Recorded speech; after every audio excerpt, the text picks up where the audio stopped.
Tributes are being paid this afternoon to retail legend Raymond Ackerman, who died aged 92. He founded Pick n Pay in Cape Town in 1967. Ackerman has been honored by many institutions for his services to both business and society. He leaves behind his wife, 4 children, 12 grandchildren, and 4 great-grandchildren. Let's go now to our reporter, Moloko Moloto, who's been up and about today, getting some reaction really from different role players about the passing of Mr. Raymond Ackerman. Good afternoon, Moloko. Where are you at this afternoon? You've been gathering different views and different reactions to the death of Raymond Ackerman. Everybody paying their respects to the legend. Good afternoon, Braden Moyane. Indeed, South Africans in general, including political parties, have reacted to the passing on of Raymond Ackerman, the doyen of retail in South Africa, who transitioned to the afterlife. As you said, he passed on at the age of 92. This is the man who built Pick n Pay, one of the major retail stores in the country, from just 4 stores in Cape Town when he bought it in 1967, and he grew it. Today we are talking, it's got over 2,000 stores across the length and breadth of South Africa, but also it's operating in at least 7 countries on the African continent. Needless to say, it employs thousands and thousands of South Africans. We have heard from the President of the Republic, Cyril Ramaphosa, who lauded Raymond Ackerman, saying that he's one of those business people who, when it was not fashionable, he went against the policies of apartheid South Africa and insisted on promoting black people to positions of managerial level, and also started to recognize unions for the workers even at the time. And that the President also adds that Mr. Ackerman fought and won when apartheid South Africa insisted on ensuring that basic food, they wanted to impose value-added tax there. But let's speak to someone who worked closely with the late Ackerman. His name is Michael Katz. He is the chairman of the law firm Edward Nathan Sonnenberg here in Sandton, Johannesburg. Thank you so much for your time, Prof. You worked with the late Ackerman as his advisor for a long time. Maybe at a personal level, tell us how you guys related as people who worked together.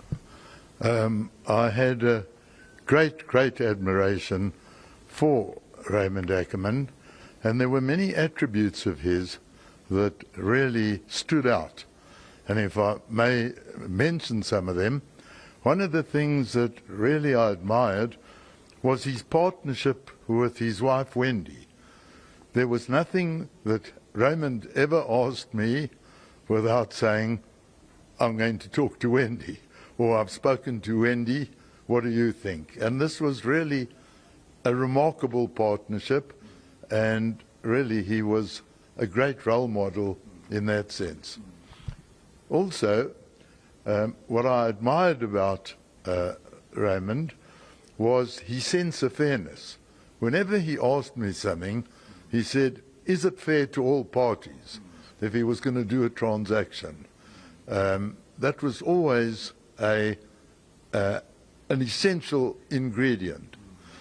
Then he was really a leader, a pioneer, well before his time, in the sense that he combined good business with looking after all the constituents. So when Raymond took a decision, was it good for his shareholders? Was it good for Labour? Was it good for the consumers? Was it good for the suppliers? But in that sense, he was way before his time.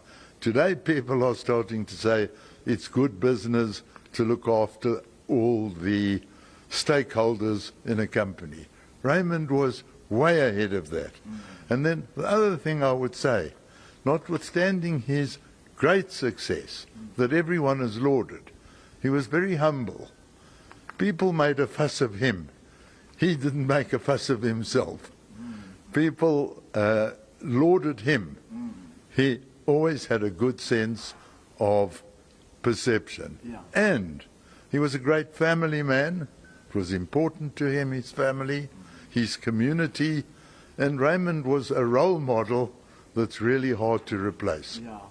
Talking of fairness, we are also seeing a statement issued by Pick n Pay. They are saying that he always treasured the values of saying that the customer is queen and we must treat other people the same way we would want to be treated. But let's talk about his role at the height of apartheid South Africa. We understand that he was among business people who went to meet with the newly appointed or elected at the time FW de Klerk in 1989, and they said to him, you must end apartheid and you must release Nelson Mandela. Tell us about that particular role.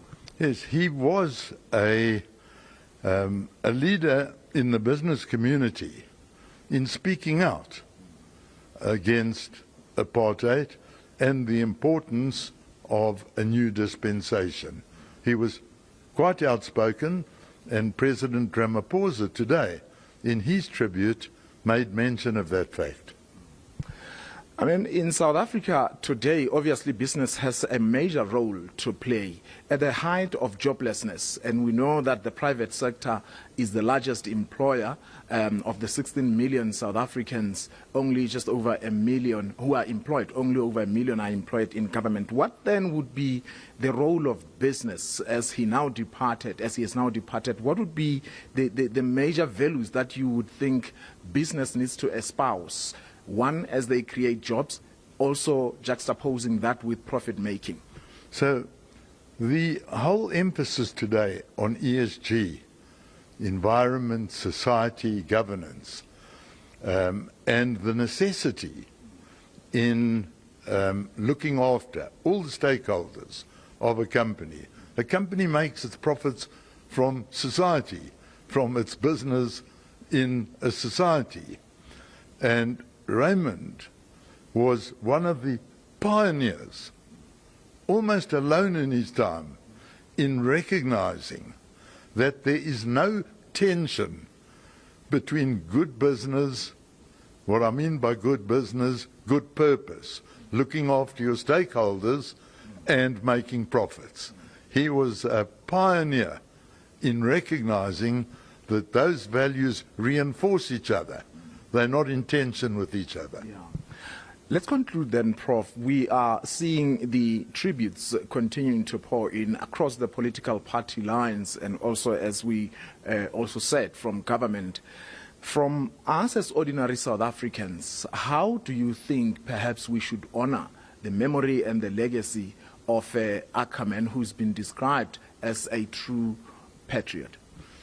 They say that people strive for immortality. The ancient Egyptians thought that they could take their possessions to the world to come, various religions. But the best way of achieving immortality is the legacy you leave.